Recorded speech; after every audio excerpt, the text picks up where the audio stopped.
السلام علیکم ناظرین، دنیا ویلوگ کے ساتھ میں ہوں محمد اشفاق۔ ناظرین، جسٹس قاضی فائز عیسیٰ بطور چیف جسٹس پاکستان فرائض سر انجام دے رہے ہیں، اور جیسے جیسے وقت گزر رہا ہے سپریم کورٹ کے اندر اور ملک بھر کی ہائی کورٹس میں ایک تبدیلی کی ہوا چل پڑی ہے، اور بظاہر آج بھی اگر آپ دیکھیں سپریم کورٹ میں تو صرف عوامی مفاد کے کیسز، یعنی جو عام سائلین کے کیسز ہیں، ان کی سماعت سپریم کورٹ میں ہو رہی ہے، اور اگلے 3 روز اسی طرح سے یہ سماعت جاری رہے گی۔ ہر بینچ میں جو آج بھی جو کیسز لگے ہیں، جو کل بھی لگنے ہیں، وہ یہی کیس ہے، دین محمد ورسز اسٹیٹ، اللہ رکھا ورسز اللہ دیتا۔ یہ وہ کیسز ہیں جن کی سال ہر سال سنوائی نہیں ہو رہی تھی، عدالتوں کے چکر لگ رہے تھے۔ تو چیف جسٹس پاکستان جسٹس قاضی فائز عیسیٰ صاحب نے جو 17 ستمبر کو جب حلف اٹھایا، اور اس کے بعد اگلے روز جب فل کورٹ ہوا اور پوری دنیا میں لائیو سماعت دکھائی گئی، تو اس میں بھی انہوں نے یہ کہا کہ 57,000 کیسز سپریم کورٹ میں زیر سماعت ہیں، اور ان کیسز کو ختم کرنا ہے، ان کو نمٹانا ہے۔ تو اس کے لیے ایک ایک منٹ جو عدالت کا ہے وہ انتہائی قیمتی ہے، اور اسے ضائع نہیں ہونے دیا جائے گا۔ تو اسی تناظر میں آپ نے دیکھا کہ اگلے 3 روز کی کاز لسٹ آ چکی ہے، اور اس کے مطابق جو عام سائلین ہیں ان کے کیسز کو فکس کیا گیا ہے۔ سیاسی کیسز کو ترجیحات میں شامل نہیں کیا گیا۔ یہی وہ بات تھی ناظرین جو میں نے اپنے 6 جولائی کے ویلوگ میں کہی تھی کہ جسٹس قاضی فائز عیسیٰ جب چیف جسٹس بن جائیں گے تو پھر ایک نئی سپریم کورٹ نظر آئے گی، پھر ملک میں تبدیلی آئے گی، اور حقیقی معنوں میں خاص طور پر جو تبدیلی ہے وہ جوڈیشری کے اندر نظر آئے گی۔ تو جو آپ نے دیکھ لیا، اور تمام وہ جو کیسز ہیں ان کی سماعت ہو رہی ہے، اور کوئی ایسی تفریق نظر نہیں آتی۔ تو مجھے اسی سارے معاملے پر ایک واقعہ مجھے یاد آ رہا ہے، وہ میں آپ سے شیئر کرتا ہوں۔ بہت ہی دلچسپ واقعہ ہے کہ جب چیف جسٹس عمر الطاف بندیال صاحب تھے، تو یہ واقعہ مجھے اس لیے یاد آیا کہ 18 ستمبر کو جب فل کورٹ کی سماعت ہو رہی تھی، تو اس وقت چیف جسٹس پاکستان جسٹس قاضی فائز عیسیٰ صاحب نے بارہا مرتبہ کہا کہ ججز عوام کے ٹیکس کے پیسے سے یہ سسٹم چلا رہے ہیں، ان کو تنخواہیں ملتی ہیں، مراد ملتی ہے، تو اس لیے عوام کے ٹیکس کا پیسہ ضائع نہیں ہونے دیا جائے گا۔ تو بار بار انہوں نے یہ بات اس کا ذکر بھی کیا، اور عوام کے ٹیکس کے پیسے کو بچانے کے لیے بھی چیف جسٹس پاکستان جسٹس قاضی فائز عیسیٰ آئندہ آنے والے دنوں میں اقدامات کریں گے۔ تو جس میں واقعے کا آپ سے ذکر کر رہا ہوں وہ بہت دلچسپ ہے۔ واقعہ یہ ہے ناظرین کہ جب چیف جسٹس پاکستان جسٹس عمر الطاف بندیال تھے، تو اس دن کیا ہوا، اس وقت کیا ہوا یہ کہ چیف جسٹس کی جانب سے ایک مراسلہ یا ایک لیٹر آپ کہہ لیں کہ تمام ججز کو جو کہ سپریم کورٹ میں اس وقت موجود تھے ان کے چیمبر میں بھجوایا گیا، اور ان کو کہا کہ ججز کے زیر استعمال جو گاڑیاں ہیں وہ کافی پرانی ہو چکی ہیں، کیوں نہ نئے ماڈل کی گاڑیاں تمام ججز کو دی جائیں، کیونکہ ججز نے ٹریول کرنا ہوتا ہے، کسی نے اسلام آباد سے لاہور آنا ہے، کسی نے اسلام آباد سے KPK جانا ہے، کسی نے بلوچستان جانا ہے، تو نئی گاڑیاں ہونی چاہیے۔ 3 ججز کو چھوڑ کر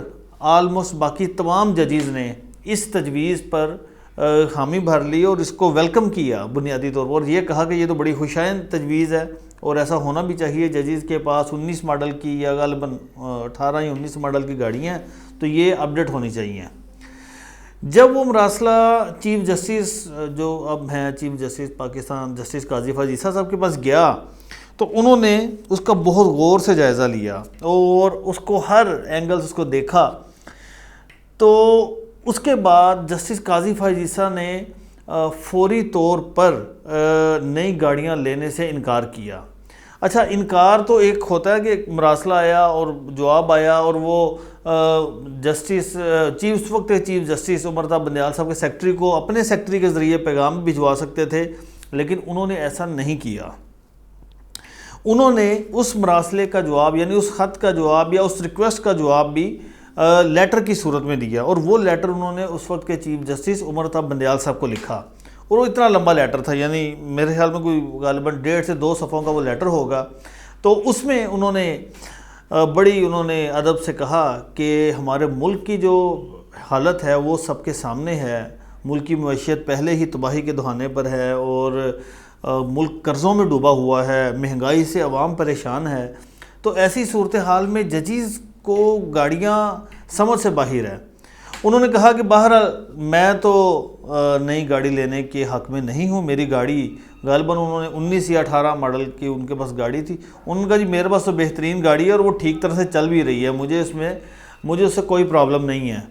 تو لہٰذا میں اس تجویز سے اتفاق نہیں کرتا اور مجھے باقی ججز کا تو نہیں پتہ, لیکن میں بہرحال یہ نئی گاڑی نہیں لینا چاہوں گا. یہ کہہ کر جسٹس قاضی فائز عیسیٰ نے انکار کر دیا اور یہ لیٹر انہوں نے بندیال صاحب کو باقاعدہ نوٹ کروا کے لیٹر بھی ان کو بھجوا دیا. اب جب بندیال صاحب نے ان کا جب لیٹر دیکھا تو انہوں نے ان کو تھوڑا سا ناراضی کا اظہار کیا. انہوں نے کہا کہ 2 اور ججز نے بھی انکار کیا ہے نئی گاڑیاں لینے سے, انہوں نے تو لیٹر نہیں لکھا, لیکن قاضی صاحب نے اتنا لمبا لیٹر لکھ دیا جواب میں اور ساری چیزیں بھی بیان کر دی, یہ لکھنے کی ضرورت نہیں تھی. تو پھر ایک دن میٹنگ ہوئی, تو اس میٹنگ میں اس وقت کے جسٹس سابق چیف جسٹس عمر طاہر بندیال صاحب نے کچھ 2 ججز اور بھی تھے ان سے شکوہ بھی کیا کہ دیکھیں یہ قاضی صاحب کو میں نے ریکویسٹ بھیجی اور انہوں نے اس طرح سے مجھے رپلائی کر دیا. تو پھر قاضی صاحب نے بہت ہی واضح پیغام دیا کہ ایسی صورتحال میں ہمارے ادارے کو ان چیزوں میں نہیں پڑنا چاہیے. ہم نے لوگوں کو انصاف فراہم کرنا ہے, ہم نے لوگوں کی دادرسی کرنی ہے اور یہ عوام کے ٹیکس کا پیسہ ہے. تو انہوں نے صاف انکار کر دیا اور پھر جسٹس قاضی فائز عیسیٰ نے نئی گاڑی نہیں لی. تو باقی جو 2 ججز تھے انہوں نے بھی انکار کر دیا تھا. تو میں اس کا ذکر اس لیے میں نے یہ واقعہ مجھے اس تناظر میں یاد آیا کہ جب وہ 18 ستمبر کو فل کورٹ میں بار بار جسٹس قاضی فائز عیسیٰ چیف جسٹس صاحب جو بار بار ذکر کر رہے تھے عوام کے ٹیکس کے پیسے کا اور اتنے فکر مند وہ دکھائی دیے, تو مجھے اس سے پھر یہ واقعہ یاد آیا. تو اب میں جو خبر ہے میرے پاس وہ یہ ہے کہ آنے والے دنوں میں جن ججز کے پاس ملک کی جو ہائی کورٹس ہیں وہاں پر ہائی کورٹس کے متعدد ججز ایسے ہیں جنہوں نے 3-3 4-4 گاڑیاں سرکاری طور پر اپنے پاس رکھی ہوئی ہیں, تو وہ بھی ان کو واپس کرنی پڑیں گی.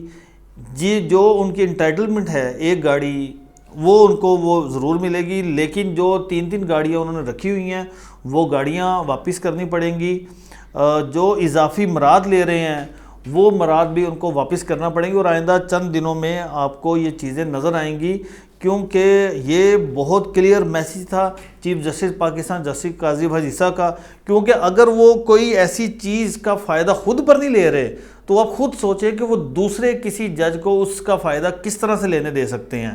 تو اس لیے اب آنے والے دنوں میں بہت زیادہ کام ہونے والا ہے اور بہت زیادہ جو آپ کہیں گے کہ جو ادارہ جوڈیشری کا جو ادارہ ہے یہ درست سمت پر چل نکلا ہے,